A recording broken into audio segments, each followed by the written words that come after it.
Okay, so if you folks want to go over to YouTube, you'll be able to see the textbook, and it'll, like before, it'll be a 10 or 15-second delay. Feel free to ask questions as we go, so you guys can unmute your mics whenever you want to ask something. But we're going to get started on talking about the next component here, which is the cylindrical object. So we've been looking at objects so far that have been like not had any sort of round components to them. And now we're going to look at what happens when we're asked to draft this stuff that does have some round componentry to it.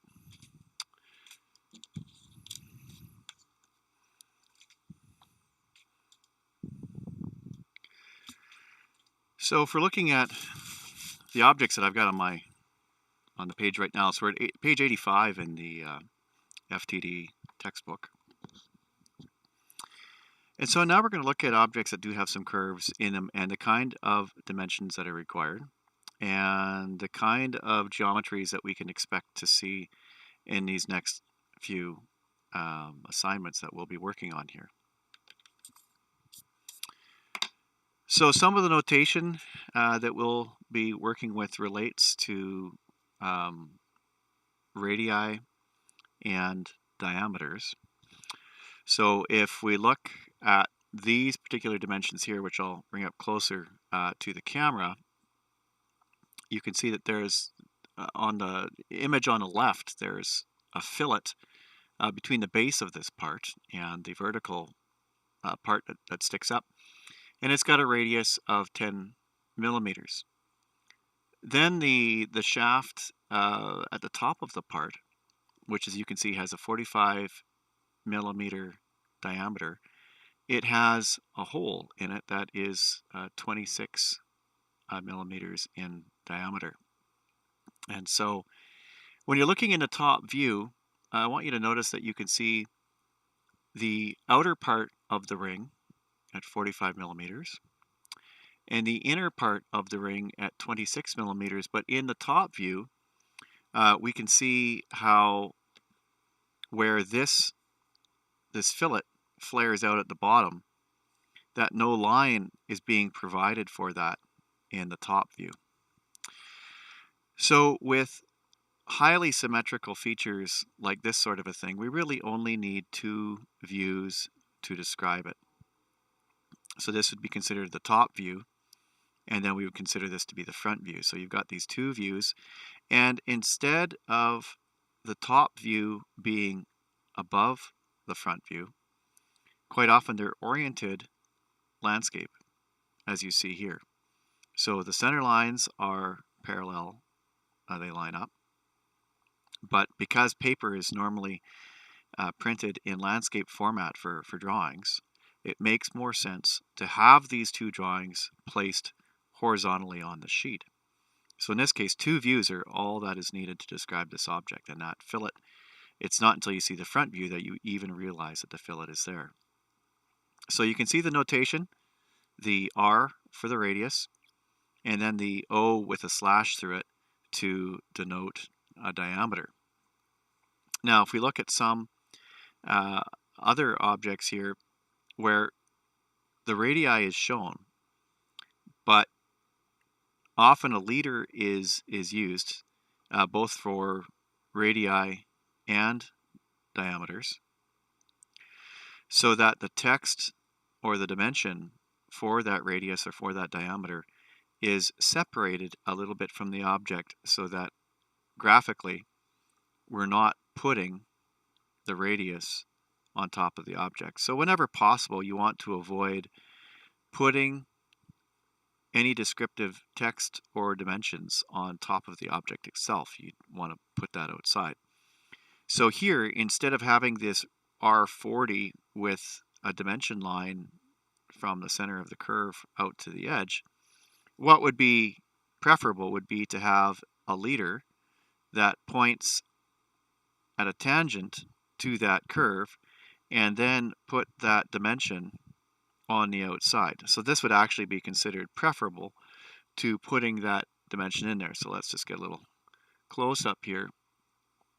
And so the reason being, of course, that you don't want to see dimensions inside the object itself. So in this situation, you can see the dimension is inside the object. We want to try and avoid that. So we're going to put those dimensions on the outside so that there's less graphical conflict with these objects.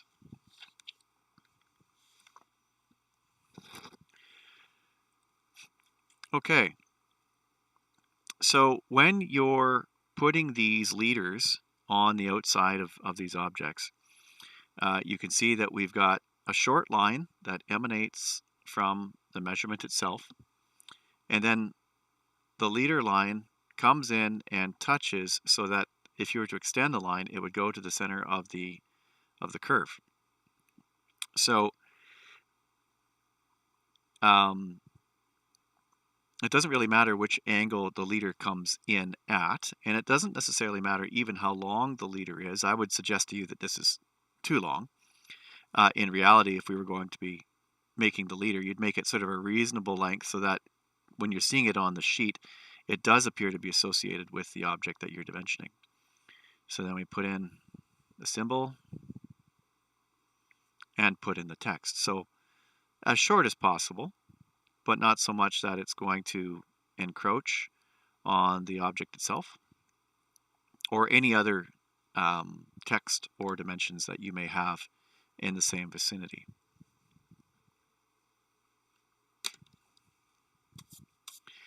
So looking over here, you can see that you can place those dimensions in any quadrant. So you can either have the leader forming an obtuse angle like this, or an acute angle. So both of those are considered acceptable. Sometimes you won't bother, like if you've got a whole bunch of identical features, there's no point in having multiple annotations to describe what those features are. So you can just simply say diameter 13, 2 holes. And you might see it in other cases where, like over here, you might have 4 holes, so you would dimension, put one of those notations on there to indicate, 4 holes, and it's, typical diameter for all 4 of those. So what the kind of objects that we're going to be looking at here are parts that have holes in them, or have curves around the outside or curves within them. So here we've got a plate that has a series of holes around the outside of the plate for securing it to something behind it. So these are bolt holes, and when bolts are arranged on a circular plate, their position is noted by what we call a bolt circle. So if we look at where all these bolt holes are placed, they're all placed a common distance from the center of the plate. So they're placed on what's called a bolt circle. So what we will do is we will show a centerline dash for the bolt holes. And you folks will notice that where the location line passes through the center of the hole, that we get a dash right at the center of the hole. So we're going to start using grid lines here for drawing the centers of holes. So I'm still in the process of marking some of the work that you guys have done. So let's just reiterate what we've been talking about for line weights of object lines versus center lines.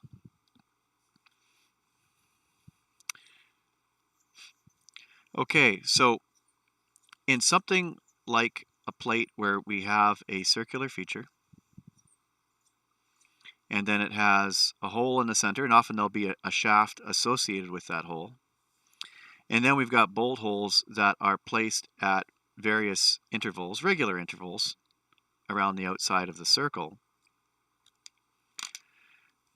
what we will have is a circle that passes through the center of all of those bolt holes, called a bolt circle. Now, where the bolt circle passes through each one of these bolt holes, we will provide a little dash. So first of all here, I'm just going to roughly sketch in my circle. And so there we'll provide a dash here, solid line, dash, solid light line. Again, these are all light lines here that are going around the outside. And each time it passes through the hole, we get a dash. Now, we're also going to have center lines that emanate out from the center of these features, like you see here in the text. And so what's going to happen is we're going to send those lines out, and they're light. And then when they pass through the center of the circle, there will be a dash there as well. So you end up with sort of like a little plus that's in the middle of each one of these holes. These rays that we are going to draw outwards are going to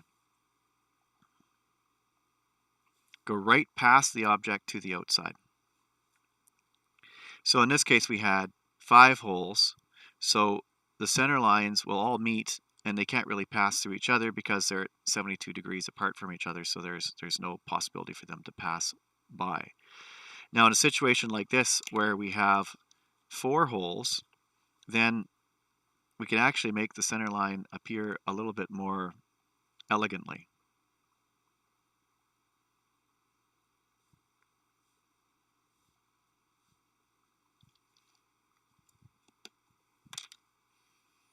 So in this case, the center line in the middle can have that little plus symbol because now our center line for the middle can pass through each other as well. So we're still going to have our bolt circles. So we're going to have these little sort of plus markers here. And then actually this thing is like an arc. I'll draw that at a larger size here in a second.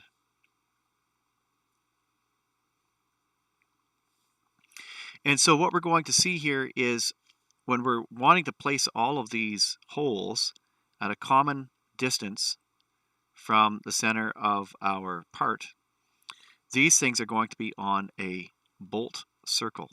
So instead of drawing a little dimension here, what we'll do instead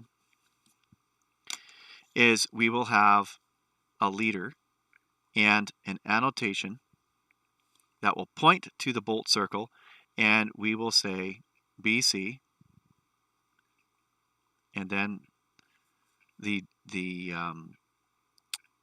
diameter of that circle. So it'll be called bolt circle. So if we were to look at one of these holes at a larger size,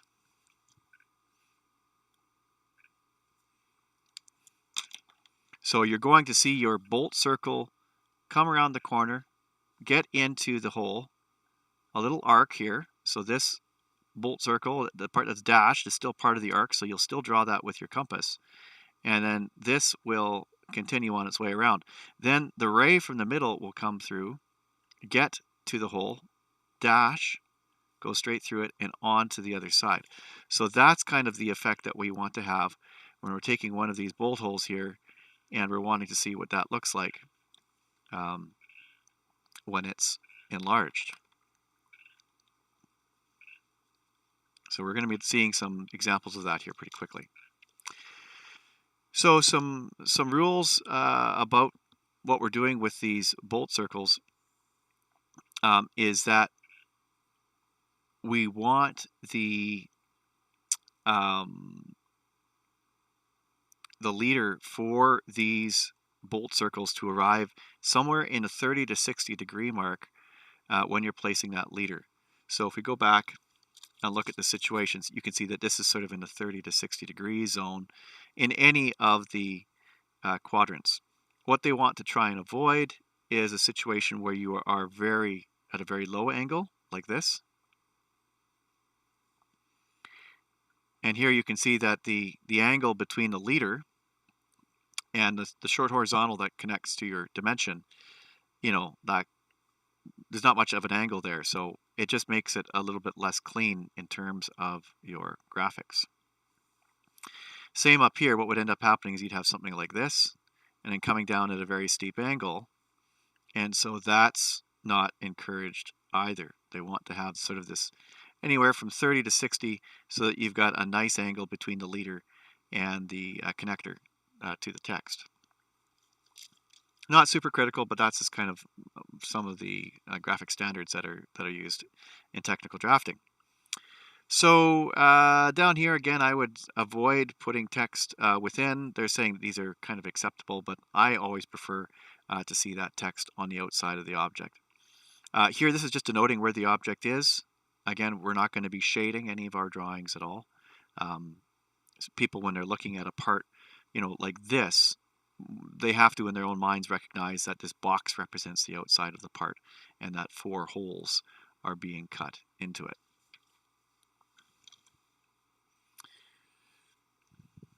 Okay. Now, a lot of times in these drawings, we're going to have curves on the outside and holes within that same part. And the assumption is, unless noted otherwise, that the hole and the outside curve of the object share the same center point. So you won't need to indicate that. So if I see R28 to this curve, well then you can pretty much expect that the width of this part here is 56. And don't expect to see that dimensioned anywhere, because quite often they'll put this radial dimension on here, and that's the end of it. So there's no actual vertical dimension to indicate the 56. That's something that the fabricator would just be able to suss out, because that radial dimension is there. Now, some other just sort of verbiage here around rounds and fillets. So when we see something called a round, this is something that is placed on the outside corner of an object, and a fillet is placed on an inside corner. So if we were to look at a round and a fillet,